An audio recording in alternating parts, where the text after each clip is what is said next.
Sabana, General Trias. Ang gagawin po dito ay fencing tsaka extension ng libong roving. May ilipat lang ng matore. So, fencing tsaka gate na rin. So mag-uukay tayo ng nag-uukay na kami ng para sa footing tsaka tie beam.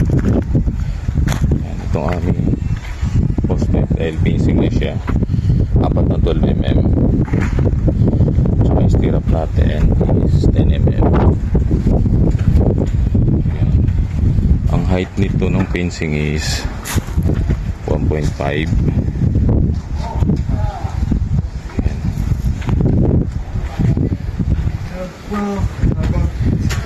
Ito na.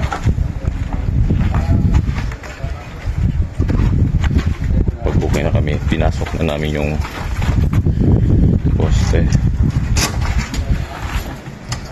So, yan.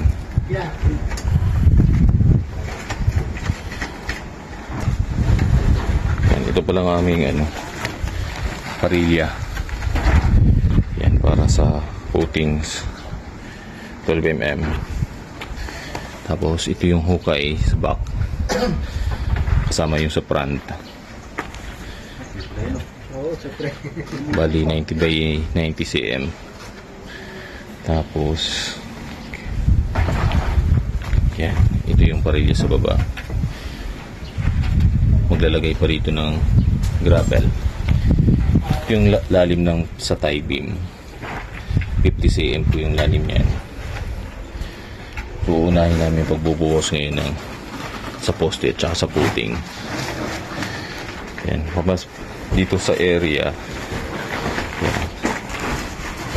Ito yung property line sa kabila. Ito yung mohon. Yan. Property marker. Masasukat tayo hanggang doon sa dulo. Yung property marker nandun din. Dito sa likod meron siya 3 poste. Meron na sa sulok, sa gitna at saka sa corner. Yan. Kino-continue pa yung hukay. Medyo mababaw pa. Ito kasi halos 3 feet na po ito, 90 cm.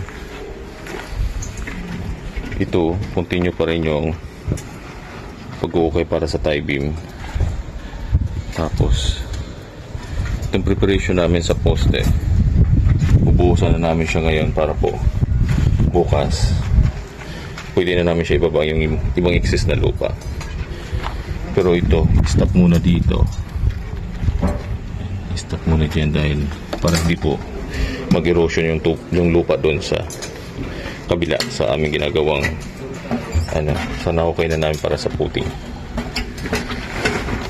Yan.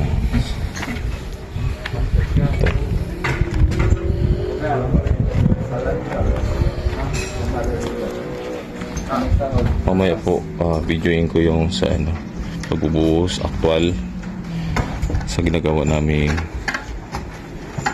footings at saka colon. Yan, ito po ma'am, ito na yung layout natin sa sa footings.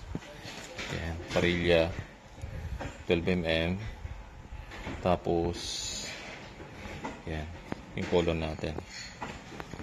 Ni-gravel po yung ilalim ng hukay natin. Tapos dito, ito yung tie beam. So bukas na ito. Yan. Sunod-sunod po ito. Bali sa likod, unahin natin.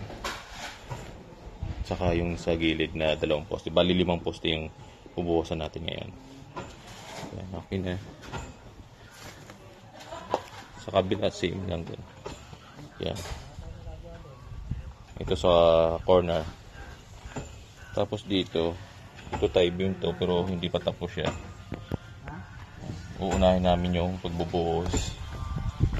Tapos ito sa side sa may center na malapit. Yan. Medyo na tinamaan ng ng paghukay kanina yung tubo, pero i-repair po namin yan. Yung piping, hindi namin nakita ng hinukay. Ito yung mixture natin. Mixture ng para sa buhos. 1-4 purpose yan. Isang semento, 4 na buhangin, 4 na graba. Nilagyan namin ng plain sheet yung ilalim dahil ng lupa. May plain sheet po yan. Dahil bawal sa kalsada yung maghahalo. So yan. Haluin na po namin yan. Yan. Ito ma'am yung napinis namin ngayong araw. So yan.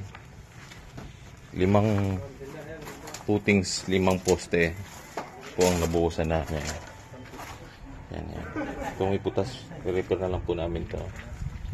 Saka yan dito po. Meron din. Lahat po ng footings ibuhos po. Bukas po yung sa tie beam. So yan. So ito po natapos namin sa araw na to. Thank you po.